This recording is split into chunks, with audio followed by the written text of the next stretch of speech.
Kalau dulu saya sempat tanya sama bapak itu apa sih artinya gitu kan, dia ibu sama bapak tuh jawabnya itu wuyungnya bapak dan ibu gitu. Wuyungnya itu kayak jatuh cintanya bapak dan ibu tuh jadinya ya kamu kayak gitu. Itu dia. Nanti sekarang Hina. Oh, ini udah Apa? selesai. Lampu penerangan. Oh ya, Mau gambar apa lagi? Ya saya apa belajar apa ayo. karena aku yang ini. Ya. Ini lebih kecil, makanya saya mau pakai ini. Mau kemana? Saya kecantol di kesenian itu saya belum berpikir saya punya anak, yang penting saya itu proses perjalanan tiba-tiba ada resah loh, kok ini terus ya Pak Randuwe, masa orang duwe turunan saya harus buat dia kecantol sama ibunya Sekar itu ya. 88 baru saya kawin resmi, 89 punya anak Sekar itu. Apa ya, aku melihat perjalanan bapak dan ibu sih ya, karena kebetulan dan aku bersyukur lahir dari keluarga yang seniman gitu aku lihat. Karena bapak pantomime, ibu pelukis yang pasti punya banyak cerita perjalanan hidupnya. Dan ternyata sejak kecil pun juga aku diajak terus untuk melihat pertunjukan. Ada pertunjukan teater, bapak ngajak, terus ada pameran, ibu ngajak aku gitu. Ibu masih terus mengarahkan buat aku ambil ke bidang seni rupa. Tapi ya itu tadi aku bilang nggak suka Bu, Mbak Sekar nggak suka gambar gitu. Mbak Sekar pengen balet lagi, ya udah balet aja. Jadi di SMP itu juga aku masih balet, tapi kalau orang bilang tuh improvisasi gitu lah ya. Jadi ada musik apa, terus aku nari. Ternyata musik-musik yang sering Ibu dengerin itu kayak mematik aku buat aku gerak apapun itu, bebas apapun itu. Dan akhirnya aku jatuh hati ke dunia tari. Pilihan menari gitu lah, itu menjadi pilihan aku.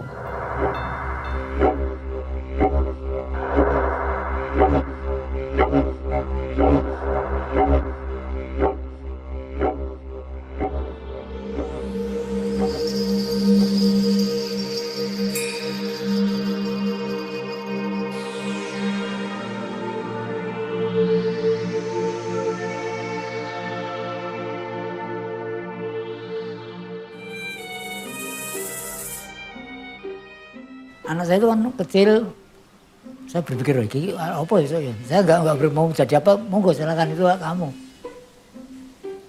Kok dia senang niru-niru kayak tari, gerak-gerak yuk. Apa senang Bang? Oh Pak, yo saya ajak dilihat sanggar tari namanya Bu Elvi, balet itu. Tapi saya yang sedikit meresah itu gimana? Lingkungannya orang-orang gahep kak, pakai mobil ya. Anak saya itu sudah bukan menipu nih, sudah diantar siapa? Sopir saya. Saya jadi baju geri, dia dianggap sopir ya nggak apa-apa. Tapi di situ tuh kayak ngerasa seneng.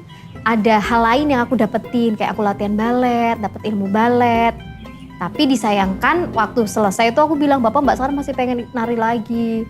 Ada kerinduan itu yang ternyata Bapak itu nyariin aku kayak ruang perform. Ada di mana waktu itu di Powinatan. Di Powinatan itu gang depan rumah kami ada teater, terus ada pameran, terus ada diskusi, dan di situ anakku pentaskan ya gitu. Nah itu tuh ruang yang dimana aku tuh dilihat seniman. Peran-peran itu ternyata membuat aksesku semakin lancar. Kayak ya bener sih ya, kayak bilang wah tumehan aja jemek, yuk so diajak neng-neng ya. Aku bersyukur karena aku punya itu, tapi kan juga nggak cuma aku anaknya Pak Jemek gitu, tapi terus aku nggak bisa apa-apa. Nah itu yang harus selalu aku hindarin gitu. Jadi sering dia tanya tentang masalah karya. Apa karya mending ojo terlalu banyak tenaga ya. Kowe kudu nganggo rasa, apapun yang kamu gerakkan itu rasa. Nek secara fisik oke lah, kowe ora masalah nom. Kayak bapak iki mau.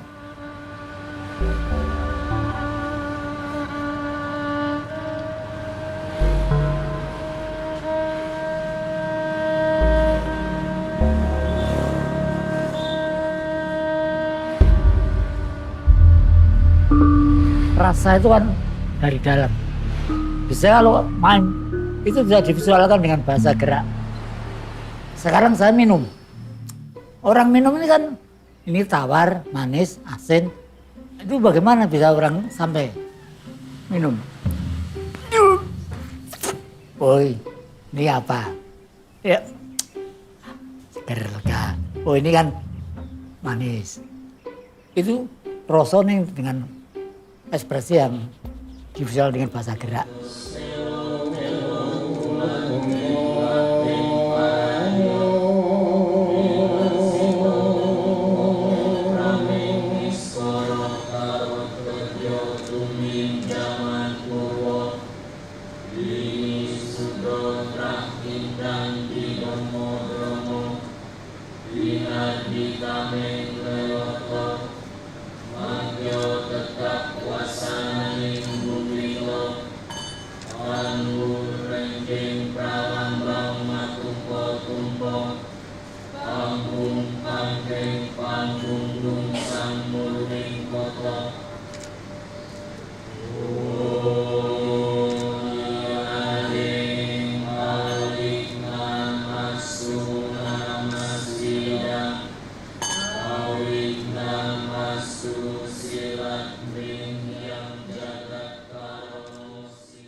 Saya tertarik dengan riwayat hidup mereka, itu yang menurut saya sungguh-sungguh sangat unik. Jemek sendiri seorang yang sangat nyentrik dan nyaris dia berkesenian total di bidang pantomim, tapi juga secara bergaul dalam seni. Dan kadang-kadang lalu tidak ingat lagi siapa dia sebagai manusia biasa ya, jadi memang luar biasa. Sedangkan Treda, Anda tahu, karena waktu itu harus minum obat tidur di bawah sadar dan sebagainya, terus jatuh bangun kalau dia lagi kumat begitu ya, gampangnya begitu. Anda bisa membayangkan dalam keadaan kayak gini lahir seorang Sekar gitu loh. Itu saya kira yang harus inti yang mau saya katakan bukan soal Jemek, kegilaan Jemek sama Treda, tapi Sekar ini lahir dari kondisi kedua orang tua yang kayak begini gitu. Tragis sebenarnya.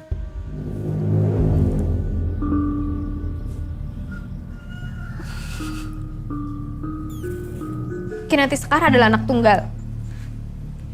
Yang tentunya ternyata ada beban. Aku nggak bisa ngomong kalau lagi nangis.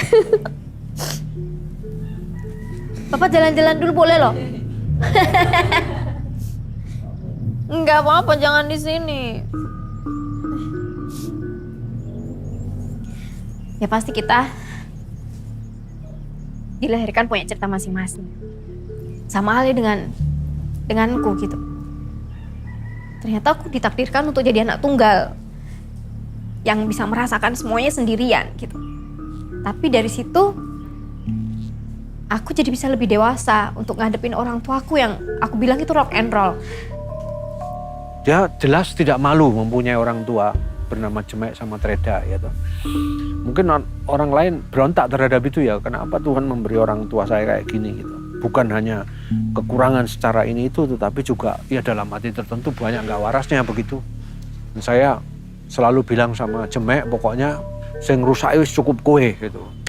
Jemek itu rasa dadi wong apik ning iso ora elek sithik wae itu sudah lumayan gitu lah. Nah, Jelas, saya memang nggak punya cita-cita anak saya harus seperti saya. Soalnya yang orang kesenian, kurang sengsaranya melebihi orang pekerja. Wah, saya itu udah 40 tahun yang nggak punya apa-apa ya, tapi saya nikmati aja. Supaya gitu, jangan gitulah. Supaya harus lebih mapan dan lebih tertata. Kayak saya itu kan harus punya manajemen apa yang gelinding aja, jalan-jalan. Anakku kok pinter ya? Amin. Anak siapa lagi dong, Bu? Anak Pak Jemek. Iya. Aku tanahnya. Kakiku. Iya kan? Iya. Aku tanahnya. Jemek banget deh. Jemek banget deh. Orang-orang. Anak siapa ya gue gitu? misalnya Treda sendiri Saya masih ingat dan itu saya tulis di dalam inspirasi buku saya Menyusu Celeng ketika pamerannya Joko Pekik. Sultan yang harus memecah celeng saja tidak jadi datang. Di celeng itu kan lambang keserakahan, di situ ditaruh segala macam kritik kita terhadap anak-anak Orde Baru gitu. Cengkeh, mainan anak-anak, kapal terbang, mobil timur-timur itu ya tuh ditaruh di situ. Rencananya itu harus dipecah. Celengnya Pak Pekik itu Treda datang merokok langsung didoni itu, diludahi itu ya tuh. Wah, buat saya tuh ekspresif sekali itu bahwa betapa menjengkelkannya rakyat ini terhadap si celeng itu saya terkesan dengan Treda. Awalnya Ibu punya semacam depresi gitu ya, tapi itu yang akhirnya ngebuat aku untuk ini adalah orang tuaku. Cara mereka mencintaiku, cara mereka menyayangiku, cara mereka membesarkanku itu juga punya kekuatan yang akhirnya ngebawa aku sampai sekarang. Untuk aku terus ngejaga mereka juga. Untuk aku terus juga bisa membuat mereka bangga.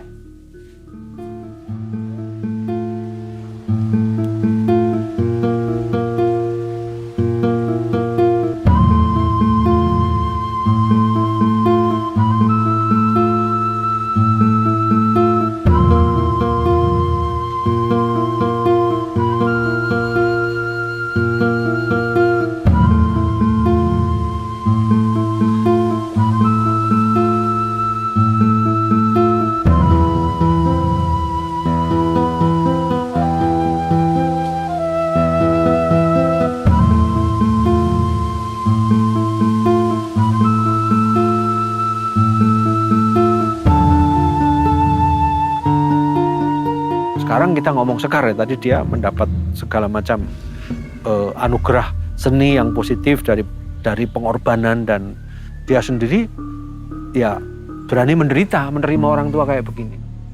Kupu-kupu kuning itu saya ceritakan kan pada dia pada waktu saya di Pakem itu kurang lebih kan ceritanya musim hujan tiba-tiba berhenti terus kering gitu, kering. Tapi pada waktu itu ada banyak kupu-kupu kuning terbang kan. Nah terus saya tanya sama bapak-bapak kok kathah kupu-kupu miber nih ajang dan bunti Pak, ini ajang pecah mangke ten ler. Nah, kalau sudah mati di sana hujannya turun lagi gitu. Pengorbanan kupu-kupu kuning itu di situ dia mati supaya hujan turun ke bumi gitu. Nah itu persis memang seperti hidup Sekar gitu ya toh. Dia maulah menerima hidup yang kayak begini, ngelakoni mati di situ dalam arti tertentu ya, tetapi memberikan hidup bagi keadaan yang seperti ini.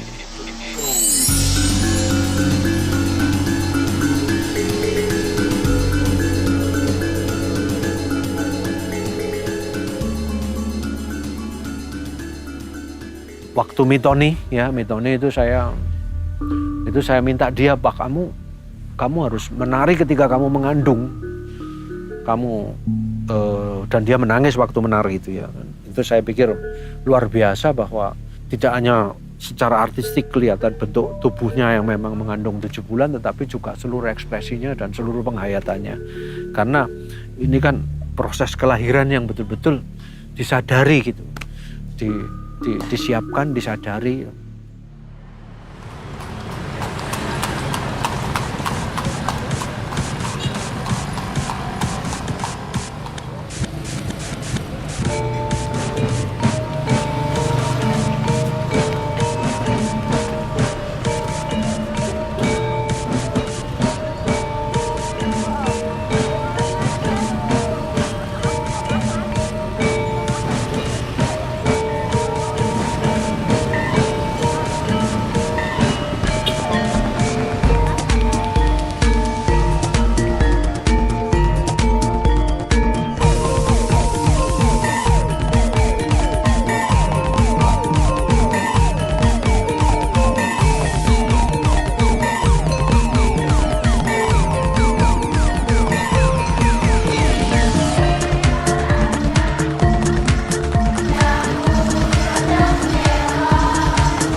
Berarti. Saya nggak bawa ganti. Udah bawain. Ayo selesai. Dah. Mohon selesai mana bajunya, kita pakai baju. Mas Bagas adalah kunci. Kunci. Ya dia sebagai kunciku sih menurutku. Kunci yang dia bisa ngebuka mimpiku.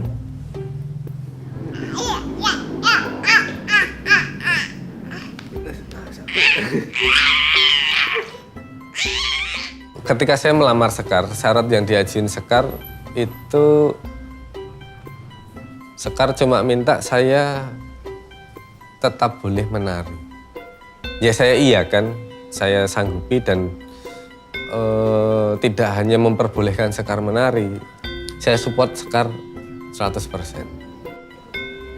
Aku sih sebenarnya sudah menutup mimpiku sendiri. Aku ingin nama Sekar masuk ke dalam sejarah seni pertunjukan Indonesia. Aku melihat apa sih potensi yang ada di sekelilingku yang aku harus berbeda dari mereka, yang mereka akan melihat aku berbeda. Apakah itu terkait dengan tesis berakhirnya seni, the end of art? Dan akhirnya ya itu tetap aku tetap bisa mempelajari semuanya, tapi kalau dalam karya-karyaku pribadi itu lebih kepada basic tradisi, tapi bisa aku kembangkan sedemikian luas untuk lahir di karya-karya Kinanti Sekar.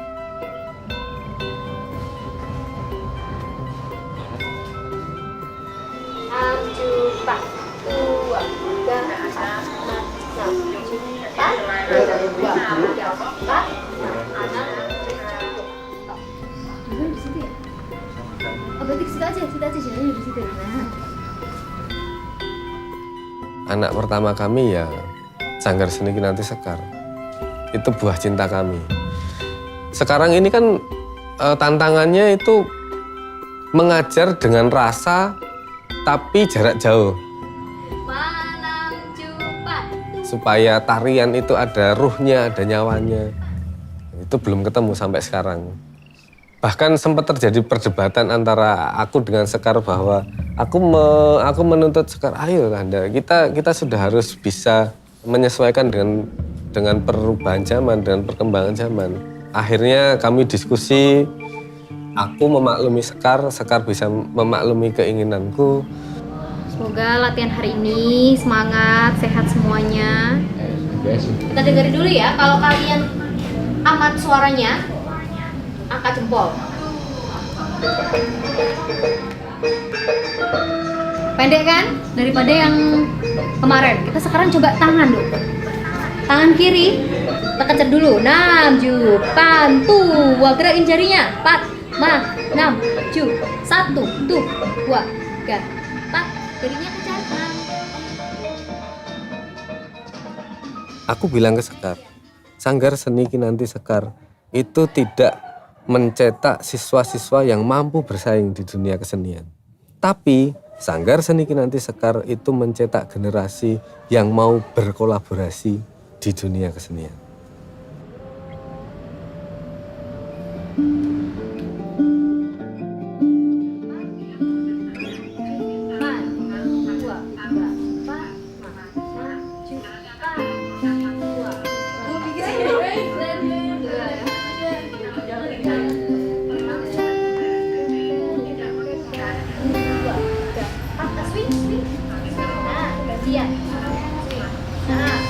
Mungkin 2 langkah baru ganti kali ya.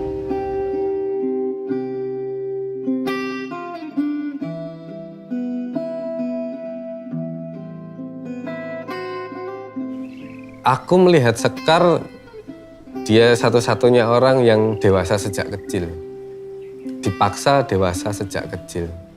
Dan menurutku itu, aku bangga. Kalau aku suka sekali dengan tumbuhan ternyata. Aku seperti pohon. Berharap terus tumbuh, walaupun nanti masanya akan datang, dia akan gugur. Tapi setidaknya dia tumbuh, dia berbuah, dan dia bisa bermanfaat bagi sekitar. ya pohon jati yang kecil tapi yang kena membuat mabit nggak mungkin runtuh. Karena apa? Lentur. Kalau besar kan kokoh, tapi justru bahaya karena besar bisa rungkat. Tapi kalau pohon yang kecil-kecil itu nggak mungkin loh pohon kecil runtuh. Membuat mabit apa? Ikuti angin. Ya saya ikut bergembira ya bahwa Sekar bisa berkembang seperti ini dan betul-betul mempunyai sanggar yang dia wariskan. Dan tapi yang saya katakan jangan dikira bahwa Jemek dan Sekar ini dengan Treda ini tidak mewariskan apa yang dimiliki Sekar, justru dalam kehalusannya. Makanya jangan memvonis orang dalam kejelekannya, dalam kengawurannya, dalam kegilaannya, janganlah gitu. Karena segila-gilanya, sejelek-jeleknya selalu ada yang justru sangat ekstrim, maka ininya buahnya ini ya bisa diambil dengan sangat ekstrim, dan itu yang terjadi pada Sekar gitu loh.